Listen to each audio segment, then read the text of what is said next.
안녕하십니까? 2020년 9월 17일 목요일 장애인 생활신문 읽어주는 뉴스 시작합니다. 오늘의 장애인 생활신문 읽어주는 뉴스 4건입니다. 오늘의 읽어주는 뉴스 하나, 인천시 결식우려 어르신의 연말까지 대체식 지원. 작년보다 16억 늘어난 52억 투입해 5,600명 지원. 대체식 단가도 인상. 경로식당에 칸막이 설치. 결식우려 어르신 지속 발굴에 급식 지원. 둘, 취약계층, 소상공인, 전기, 도시가스 요금 납부 3개월 연장. 9월 21일부터 12월 31일 도시가스 콜센터에 신청.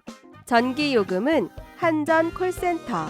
셋, 긴급 생계 지원, 아동특별 돌봄 지원 안내한다. 내일 키움 일자리 기준도. 보건복지상담센터 129, 국민권익위 콜센터 110. 10월 온라인 현장 신청. 넷, 전국 유치원, 초등학교, 중학교, 고등학교 9월 21일부터 등교 수업 재개.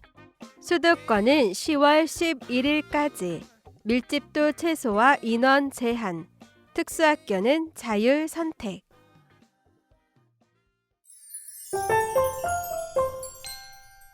첫 번째 소식입니다. 인천시 결식우려 어르신의 연말까지 대체식 지원. 작년보다 16억 늘어난 52억 투입해 5,600명 지원. 대체식 단가도 인상. 경로식당에 칸막이 설치. 결식우려 어르신 지속 발굴에 급식 지원.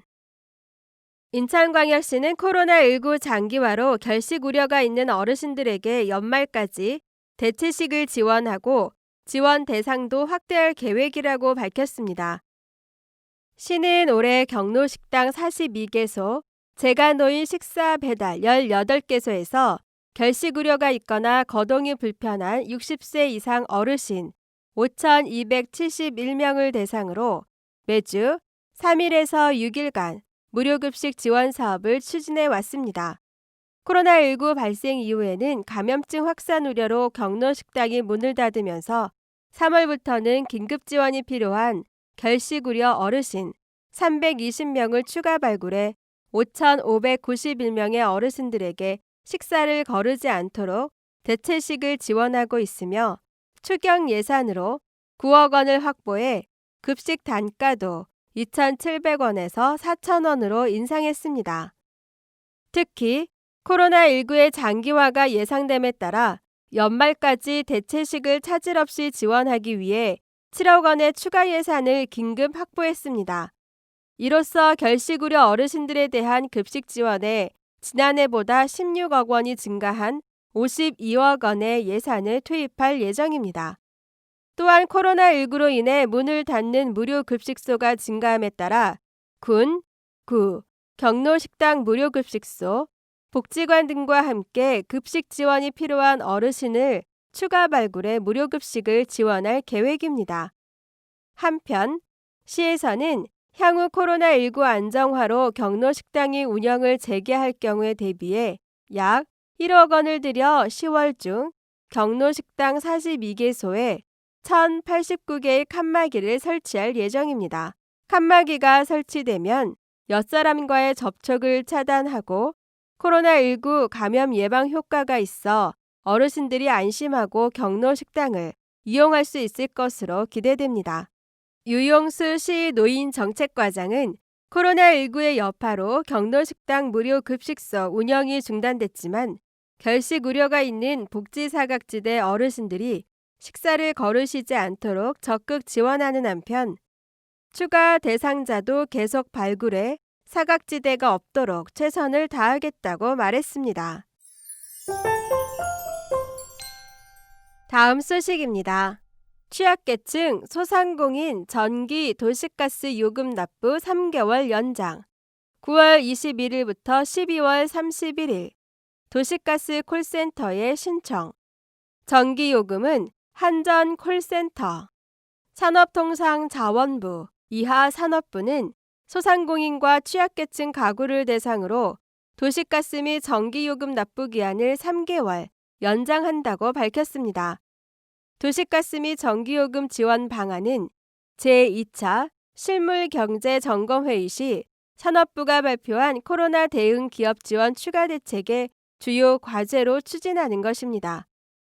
도시가스 요금 납부 유예는 코로나19 장기화에 따라 어려움을 겪고 있는 소상공인과 취약계층 가구의 요금 부담을 완화하기 위한 것으로 지난 4월 시행한 1차 납부 유예에 이어 추가로 시행하는 것이며 1차 납부 유예와 동일하게 도시가스를 사용하는 전국 소상공인과 주택용 요금 경감 가구, 사회적 배려 대상자가 납부 유예를 신청할 수 있습니다.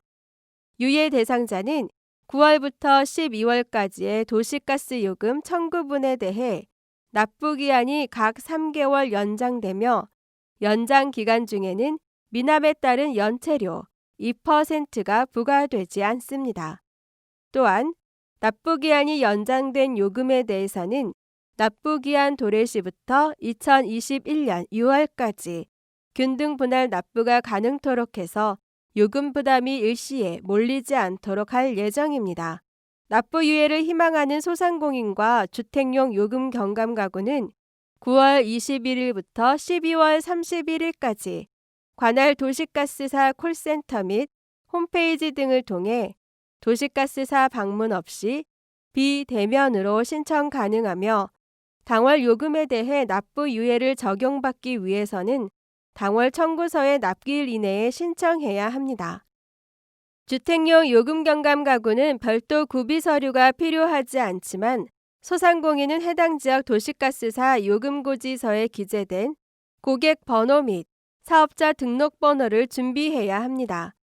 도시가스사는 소상공인 자격에 대한 확인을 거쳐 소상공인 자격 여부가 불분명한 신청자에게 이를 통보하고 중기부에서 발급하는 소상공인 확인서 제출을 요청할 예정입니다. 이어 현재 운영 중인 취약계층 대상 전기요금 납부 유예 제도를 3개월간 연장해 10월부터 12월 전기요금에 대한 납부 기한이 3개월씩 연장됩니다. 이미 납부 기한 연장을 적용받고 있는 경우 별도의 신청이 없더라도 연장이 적용되면 신규 신청은 한전 콜센터 국번 없이 123, 국번 없이 123을 통해 할 수 있습니다. 산업부 관계자는 동절기가 포함된 9월부터 12월 요금에 대한 납부 유예가 4월부터 6월 요금에 비해 실질적 지원 효과가 보다 높을 것으로 보이며 근본 조치로 코로나19로 어려움을 겪고 있는 소상공인과 취약계층 가구의 에너지, 요금 부담이 다소 완화될 것으로 기대한다고 밝혔습니다. 다음 소식입니다. 긴급 생계 지원, 아동 특별 돌봄 지원 안내한다. 내일 키움 일자리 기준도.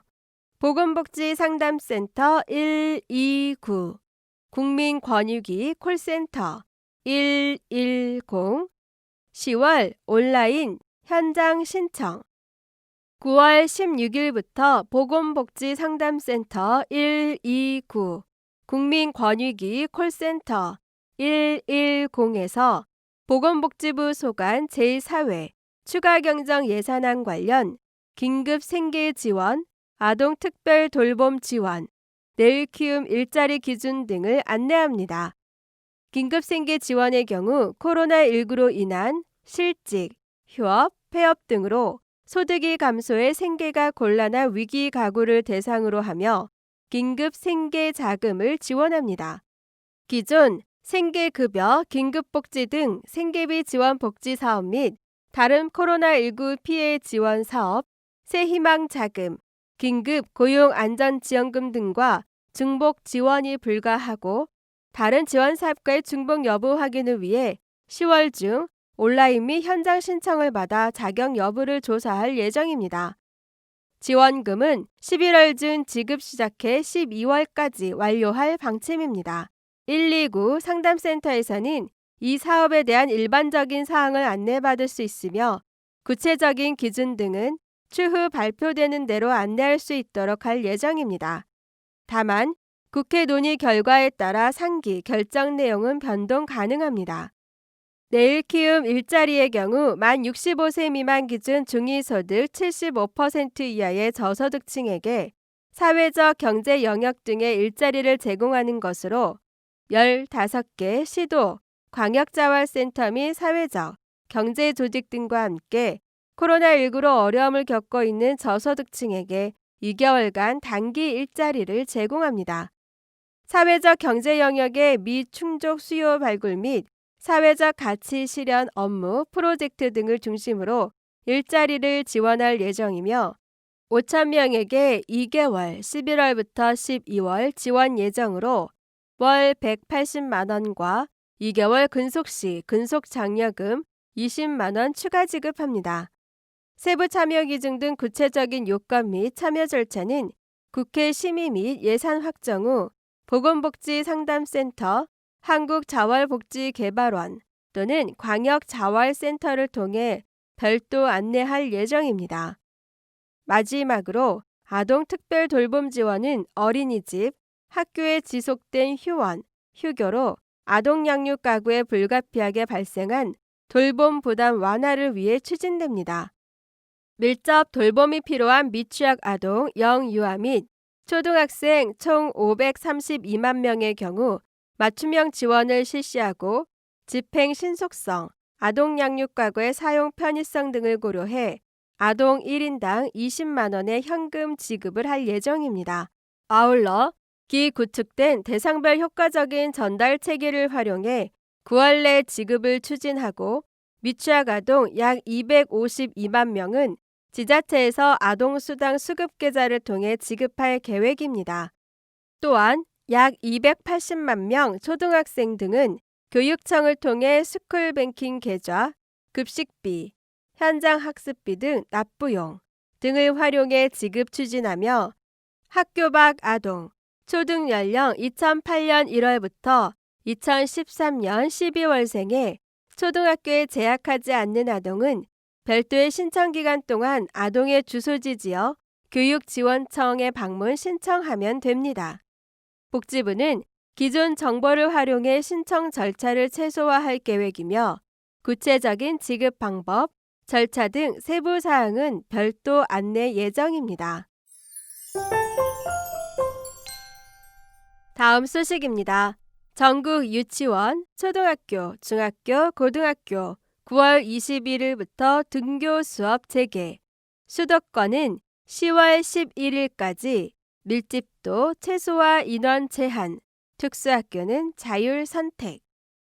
교육부와 전국 시도교육감협의회는 수도권 지역의 사회적 거리두기 단계가 2.5단계에서 2단계로 완화됨에 따라 9월 21일부터 전국의 유치원 및 초등학교, 중학교, 고등학교에서 등교 수업을 재개하기로 결정했습니다. 단, 감염증 확산 방지를 위한 선제적 예방적 조치로 추석 연휴 특별 방역 기간 9월 28일부터 10월 11일까지는 수도권 지역에 강화된 학교 밀집도 최소화 조치를 적용해 유치원 및 초등학교, 중학교는 3분의 1 이내, 고등학교는 3분의 2 이내 유지를 원칙으로 등교 수업을 실시하기로 했습니다. 비수도권 지역도 10월 11일까지 강화된 밀집도 최소화 조치 적용을 원칙으로 하되 지역 여건에 따라 학교 밀집도를 일부 조정할 수 있도록 했습니다. 다만 특수학교, 60인 이하 소규모 학교, 농산어촌 학교, 기초학력 부족 학생 및 중도 입국 학생, 돌봄 관련한 등교 방침은 기존대로 교육청에서 학교 여건을 고려해 자율적으로 등교 여부를 선택할 수 있습니다. 또한 원격 수업 운영 시 학생과 쌍방향으로 소통하는 비율을 점진적으로 확대하기로 했으며 실시간 쌍방향 화상 수업 외에도 콘텐츠 활용 수업 중 실시간 대화창 등을 통해 학생에게 환류, 피드백하는 수업까지 포함해 교사와 학생 간의 소통이 지속해서 이루어지도록 할 예정입니다. 아울러 원격 수업이 일주일 내내 지속될 경우 교사가 주 1회 이상은 전화 또는 개별 사회관계망 서비스, SNS 등을 통해 학생, 학부모와 상담하게 됩니다. 마지막으로 교육부는 지난 8월 11일에 교육안전망 강화 방안에서 발표한 바와 같이 교사들이 원격 수업을 준비할 수 있도록 공공학습관리 시스템 기능을 단계적으로 고도화하고 교실 내 무선 인터넷 환경을 구축하며 약 20만 대의 노후 기자재, 교체 및 지원을 보다 조속히 추진하기로 했습니다. 또한 원격 수업에 대한 학부모의 불안, 염려 등을 해소하기 위해 원격 수업 시 자기주도적 학습 및 집중도 유지 방법, 가족 간 유대관계 형성 및 긍정적 대화 방법 등 자녀 교육에 도움이 되는 정보를 제공하기로 했습니다. 지금까지 장애인 생활신문 읽어주는 뉴스를 애청해 주셔서 감사합니다. 장애인 생활신문 읽어주는 뉴스 다음 시간에 찾아뵙도록 하겠습니다.